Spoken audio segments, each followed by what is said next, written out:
Assalamualaikum warahmatullahi wabarakatuh. Perkenalkan, nama saya Devo Birania, mahasiswi Universitas Teknokrat Indonesia, Fakultas Ekonomi dan Bisnis, jurusan Akuntansi. Di sini saya akan memperlihatkan critical review dari sebuah film pendidikan Indonesia yang berjudul Lima Elang. Film ini dirilis pada tanggal 25 Agustus 2011. Dengan latar belakang, sosialisasi atau lebih tepatnya cara menumbuh kembangkan kesadaran dan kecintaan pada gerakan pramuka selama ini lebih banyak dilakukan secara formal saja. Mengingat pramuka sendiri justru menjadi momok yang kurang disenangi anak-anak. Alhasil, optimisme terhadap pramuka nyaris luntur. Berkaca dari realita tersebut, akankah menjadi sekadar keberanian atau justru ide brilian ketika tema pramuka diangkat dalam sebuah film komersil? Tantangan inilah yang hendak dijawab film Lima Elang garapan Rudi Sudjarwo. Jadi melalui film Lima Elang ini berhasil memperlihatkan kegiatan kepanduan itu lebih mengasyikkan daripada bermain game yang hanya mengandalkan jari jemari saja. Film ini memang dibuat untuk memperingati 50 tahun Gerakan Pramuka Indonesia dan proses pembuatannya pun bekerja sama dengan Kuarnas Gerakan Pramuka. Ringkasan cerita, dimulai dari kisah Baron yang sangat kesal ketika harus mengikuti orang tuanya pindah dari Jakarta ke Balikpapan. Baron pun memilih untuk menutup diri dari lingkungan barunya dan sibuk sendiri bermain mobil remote control. Namun karena satu dan hal lain, Baron harus mewakili sekolahnya ikut perkemahan pramuka dan satu regu dengan Rusdi, pramuka supel yang kelewat optimis dan kerap kali membuat Baron jengkel.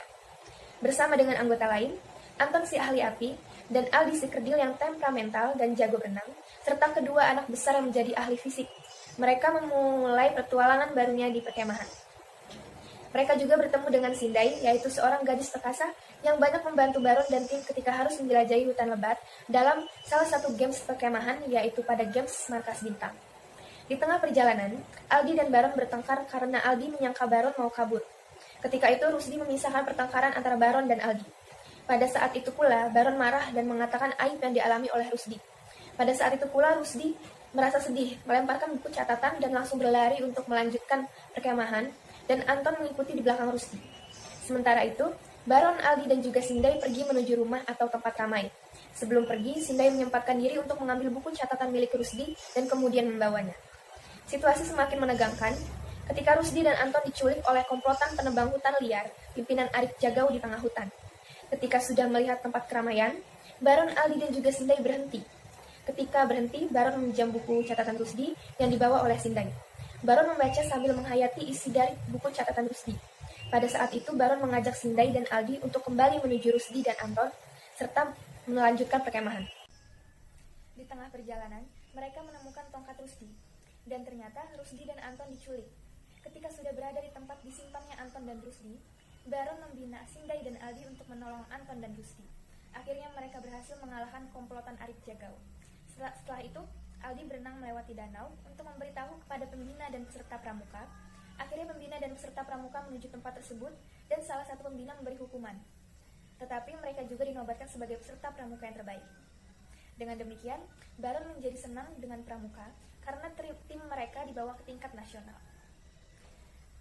Selanjutnya, cerita mencapai klimaks ketika Baron, Aldi, dan Sindai berusaha menyelamatkan Rusdi dan Anton yang dimana saat itu Rusdi dan Anton tertangkap oleh penculik.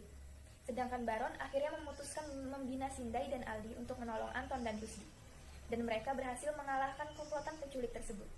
Akhirnya, mereka menyebut diri mereka dengan sebutan Lima Elang. Selanjutnya, elemen kreatif. Dialog atau percakapan yang disampaikan dalam film ini cukup jelas, menggunakan bahasa sehari-hari, tidak bertele-tele, dan mudah dipahami oleh anak-anak.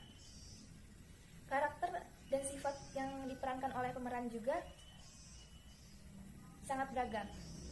Seperti Christopher Nelwan yang berperan sebagai Baron, mempunyai sifat keras kepala, baik dan suka menolong, egois tetapi sombong.